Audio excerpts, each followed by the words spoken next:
Hello friends, कैसे हो आप सब। आप देख रहे हो मेरा फेस तो नया नहीं है, लेकिन मैंने अपना परिचय आप सबों को नहीं बताया था। मैंने अपने बारे में कुछ भी नहीं बताया था। वैसे तो हर ब्लॉगर की कहानी होती है, हर ब्लॉगर अपना अपना स्टोरी बता ही देते हैं, लेकिन मैंने अभी तक अपने बारे में कुछ भी आप सबों को नहीं बताया। इसलिए मैं चाहता हूँ कि आज कुछ बता ही दूँ अपने बारे में, क्या है क्या नहीं। फ़िलहाल आप लोग देख सकते हो कि मैं किधर आया हूँ। मैं आया हूँ गाय चराने खेत की ओर।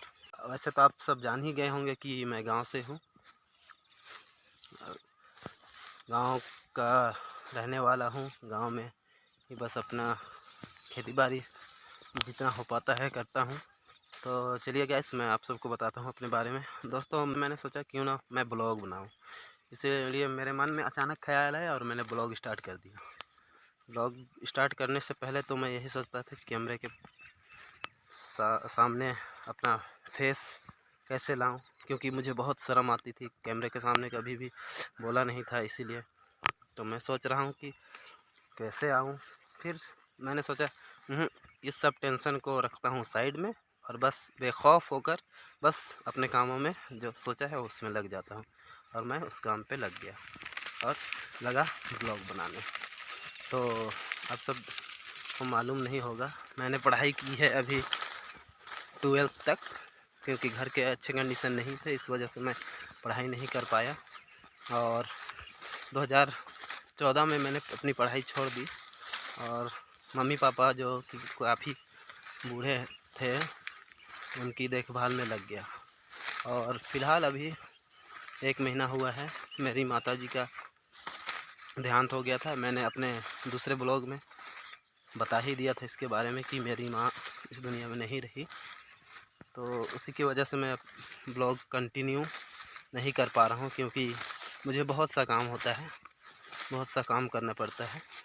इस वजह से मैं ब्लॉग पे कंटिन्यू नहीं आ पा रहा हूँ। कोशिश करूँगा कि दो दिन के अंदर में ब्लॉग डालने की।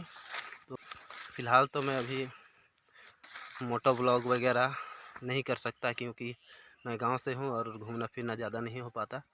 घर में हम लोग कम ही लोग हैं, मैं और पापा ही हूँ, इसी वजह से कहीं जा नहीं पाता हूँ। फ़िलहाल अभी काम का दिन है, धान सब काटना होता है मेरे को, इसी वजह से कहीं जा नहीं पाता। तो मैं सोच रहा हूँ कि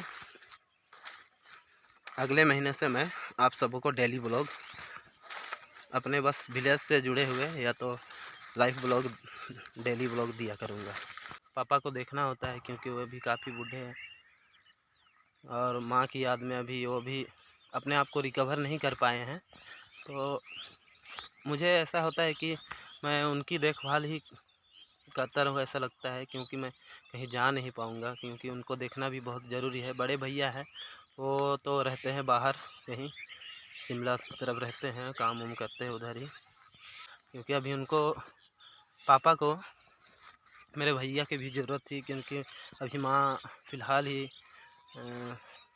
ऐसे एक्सपायर कर गई हैं। तो मुझे लगता है कि हम दोनों बेटों को मिलकर अपने पापा की देखभाल करनी चाहिए, लेकिन भैया भी इस बात में ध्यान नहीं दे रहे हैं।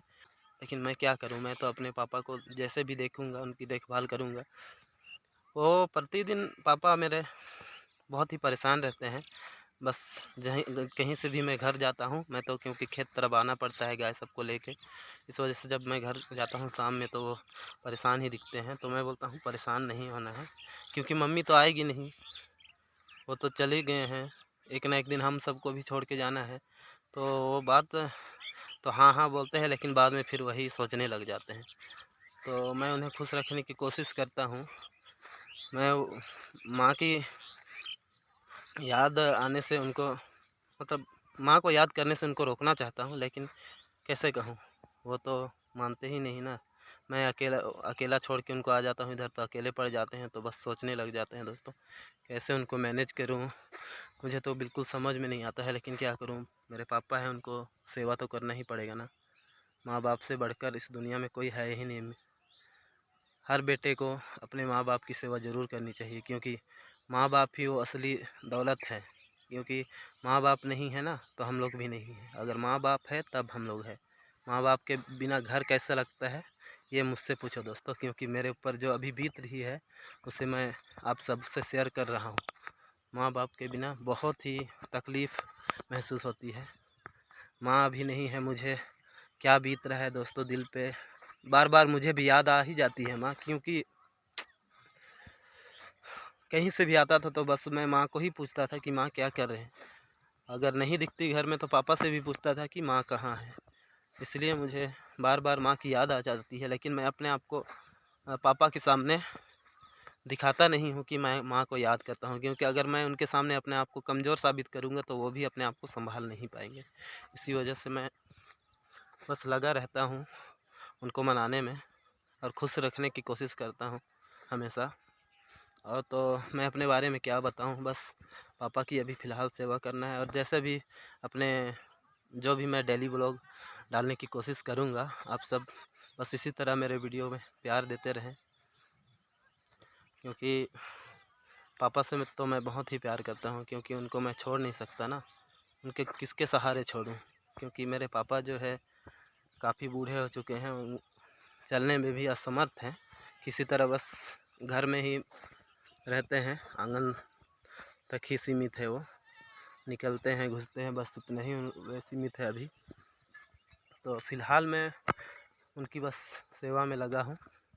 तो दोस्तों मैं बस यही चाहता हूँ कि आप सब इसी तरह मेरे वीडियो को प्यार दें, बहुत सारा पसंद करें, ताकि मैं आप सबों के लिए और इसी तरह के वीडियो बना के लाता रहूं। गांव देहात से जुड़ी हुए कुछ कुछ दिखाता रहूं, क्या खेती करते हैं, कैसे करते हैं, ये सब के बारे में थोड़ा थोड़ा जानकारी देता रहूं। और जितना हो सके आप सबको हंसाने की भी कोशिश करूंगा, इंटरटेनमेंट भी करूंगा। शॉर्ट वीडियोज़ भी मैं इसी चैनल में कभी कभी डाल देता हूं। तो आई होप कि आप सबको अच्छा लगे। अगर आप सब मेरे चैनल पे नए हो तो चैनल को सब्सक्राइब कर देना, और वीडियो अच्छा लगे तो लाइक कर देना। और तो क्या बोलूँ, बस यही है मेरी ज़िंदगी। मैंने तो अपने बारे में सब कुछ आप सबको बता ही दिया। शॉर्ट में बताना नहीं आता है दोस्तों, जो जैसी स्टोरी थी अपनी मैंने बता दिया आप सबको। सो आई होप कि ये स्टोरी मेरी अपनी स्टोरी आपको सबको अच्छी लगी होगी। तो मिलते हैं नेक्स्ट वीडियो में, तब तक के लिए जय हिंद जय भारत।